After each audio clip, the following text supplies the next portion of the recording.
This Equinox right behind me is a great value when it comes to features and looks, and when you take into account the price, it's really solid overall. I'll include a link to the Chevy and Murray's website in the description down below. I'll also include a link to my car buying guide. Let's get into it.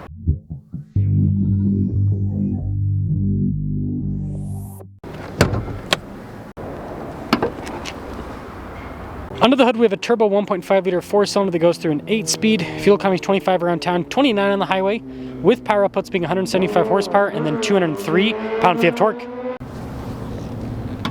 I'm trying to hit 500,000 subscribers before the end of the year. I'd really appreciate it if you'd help out with that. Now, the silver and black contrast on this one is really cool. The new Equinox also comes with a split light design, and you can see that silver and black contrast continues onto the grille region. And with the Equinox's new boxy design, it all comes together to create a pretty pleasant looking car. Our tire and wheel setup is 235 by 55 by 19. With this package, the wheels are completely blacked out. The Equinox gives you these chunky fender flares and bodywork to make it look more rugged. And this particular Equinox has a blacked out roof, so you've got a very cool two-tone appearance. When it comes to key fob features, we've got the Chevy bow tie there on the back. On the front, we've got our lock and unlock function, remote start, and then the opening for the rear hatch. The seats in the back are a 60-40 split. You can fold them down for more cargo space, but the cargo area in this is quite impressive as is. When you're all done with the cargo area, you just have a button right there to press, and that will close the power hatch. Got a teardrop design with the tail lights here, and then you can see all the badges are blacked out. That will cap things off for the exterior of the Equinox. Let me know if you like the new boxy look. Let's now check out the interior. They give you a nice soft touch on the door panel itself. And you get these upgraded seats, so instead of having cloth, you get the nice perforated trim down the center and nice soft touch on the sides. Legroom here in the back is good. We have a little storage pocket. We also have some USB ports and some vents. Headroom here in the back is also good because of that boxy design. Keyless entry for up front, and let's pop inside. More soft touch trim here on the front door panel. Blind spot monitoring with the mirrors, and then the front window for the driver is automatic. More of that nice soft touch trim here at the driver's seat. It's power adjustable and has lumbar support. The passenger seat is manual with the adjustment. Off to the left hand side of the steering wheel, you've got your button to pop into all-wheel drive. You can also turn off the auto stop start if you don't like that feature. Soft touch trim all around the steering wheel with paddle shifters on the back. Heated steering wheel controls. On the steering wheel, you've got controls for the center digital gauge cluster and then your adaptive cruise control on the left-hand side. This also comes with a nice column shifter, frees up space, and then full digital gauge cluster. There is a little bit of glare.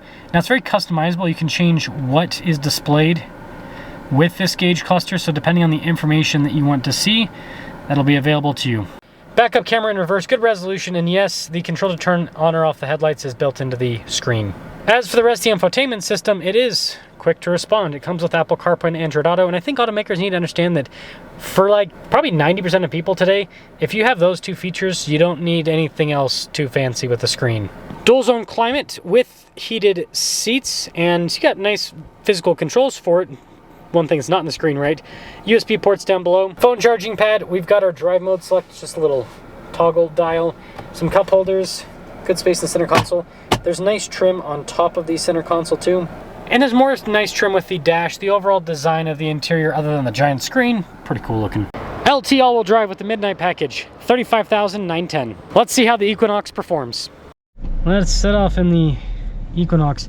I think this might be the sweet spot. This or the active package. Both of them have, you know, kind of like a nicer interior, got some nice features with them. The active does look cool, but the one downside is the all-terrain tires, actually. If you're going to take it off-road, obviously it's worth it, but if you're not going to do any off-roading, then you're going to get worse gas mileage, have a slightly noisier cabin because of the tire noise, and have a slightly worse ride because of the all-terrain tires. So if you don't want all of that, then this midnight package with the LT is actually pretty appealing. And it's kind of like right there in the middle with pricing. It's not all the way up at the top, but it's also not at the bottom either. And that's usually the sweet spot with most cars, is right in the middle, because baseline, and you're usually missing something important. Like with the Equinox, for example, baseline, you have front wheel drive and a CVT. So you're missing two things that I think are really important to this, which is the all-wheel drive and then having the torque converter that this has that massively improves the driving experience, and especially the power delivery with this car. Like, look at this. quick. Now the engine, right, it's a 4-cylinder, so it's not going to have a crazy beefy top end. It does taper off a bit, but it gets the job done. It certainly does. Suspension comfort's good with the Equinox too. They've done well with that. I just realized this vent might be pointing at the GoPro. Sorry if there's a little bit of buffeting. Try not to do that. Oh, that's cool. Look at that. Old Land Cruiser. The low end is fine. Like the very, very low end's fine, but it also kind of, you can tell the engine wants to be revved up a little bit to really give you torque. So I think that is a downside with this powertrain.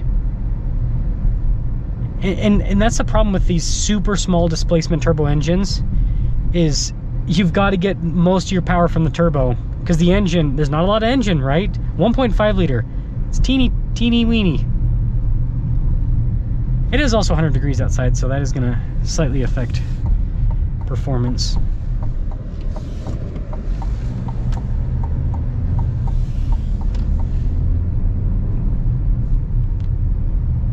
Yeah, I think it's pretty nice though with the overall torque output. Like I said though, it does feel a little bit teeny weeny at times. Continuing along,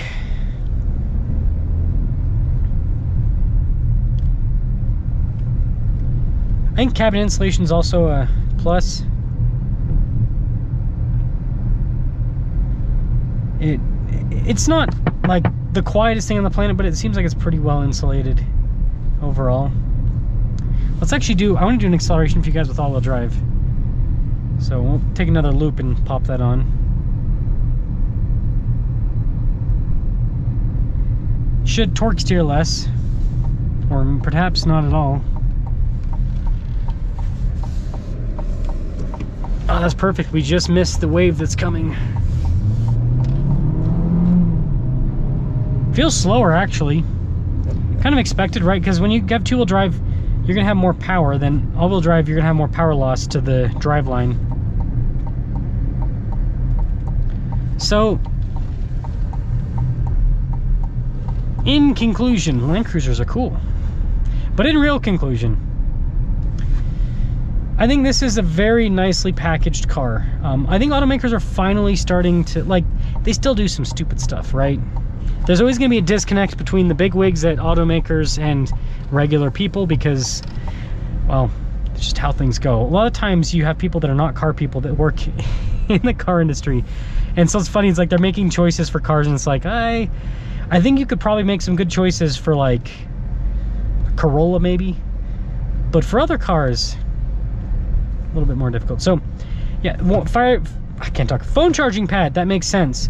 Apple CarPlay, Android Auto, that's great.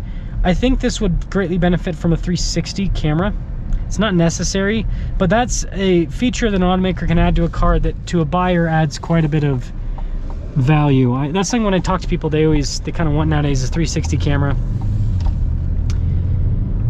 Other than that though, I mean, it's great. Cooled seats.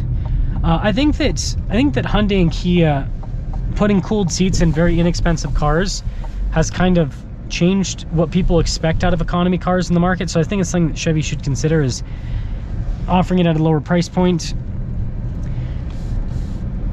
And you know, it kind of goes with the topic of standardization. It's like, just kind of make more stuff standard, have fewer packages, simplify things.